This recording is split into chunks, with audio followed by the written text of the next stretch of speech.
മോള് സ്കൂളിൽ പോയി കഴിഞ്ഞാലാണ് കേട്ടോ എൻ്റെ ഓരോ പണികളിലായിട്ട് കിടക്കുന്നത്. ആദ്യം തന്നെ ബ്രേക്ക്ഫാസ്റ്റ് കഴിക്കലാണ്. അത് ഇനി പിന്നെ അടിക്കാനും തുടയ്ക്കാനൊക്കെ ഉണ്ടാവും കേട്ടോ. ഉച്ചക്കത്തേട്ട് കറിയില്ലെങ്കിൽ അതും കൂടി വെക്കണം. അപ്പം ഇന്നിപ്പോൾ ഞാൻ അച്ചിങ്ങ തോരനും കുഞ്ഞി ചാള വറുത്തും കൂടി വെച്ചു കേട്ടോ. അപ്പം എനിക്ക് തോന്നി ഒരു പൊതിച്ചോറ് കഴിക്കാം ഉച്ചക്കത്തേട്ടെന്ന് വിചാരിച്ചു. അപ്പുറത്തെ വീട്ടിലൊരു വാഴയില കുറച്ചുകൊണ്ട് വന്ന് അതൊക്കെ നന്നായിട്ട് വാട്ടി നല്ല ചൂട് ചോറ് അതിൻ്റെ മുകളിലേക്ക് ഇട്ട് കൊടുത്തു കേട്ടോ. അരിക്കത്തായിട്ട് കുറച്ച് അച്ചിങ്ങ തോരനും ഒരു 3-4 കഷ്ണം മീനും കൂടി വെച്ച് കൊടുത്തു കേട്ടോ. നല്ല മധുരമുള്ള നാരങ്ങച്ചാറാണ് കേട്ടോ. അതും കൂടി വെച്ച് കൊടുത്തിട്ട് നല്ല ടൈറ്റായിട്ട് അങ്ങ് പൊതിഞ്ഞ് വെച്ചു കേട്ടോ. നേരത്തെ പൊതിഞ്ഞ് വെച്ച് കഴിഞ്ഞാൽ അത്രയും ടേസ്റ്റ് കൂടുതലായിരിക്കുമല്ലോ. പിന്നെ വേഗം തന്നെ പോയി കുളിച്ച് റെഡി ആയിട്ടൊക്കെ വന്നു. അപ്പോഴേക്കും നമ്മുടെ പൊതിച്ചോറ് ഇവിടെ സെറ്റായിട്ടുണ്ട് കേട്ടോ.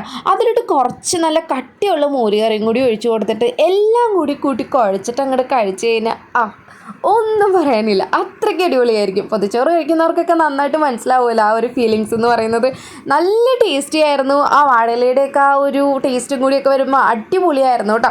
അവസാനം ഫുഡ് ഫുള്ള് ഞാൻ കഴിച്ചു, ഒന്നും ബാക്കി വെച്ചില്ല. അപ്പോൾ അത്രയേ ഉള്ളൂ. ചാ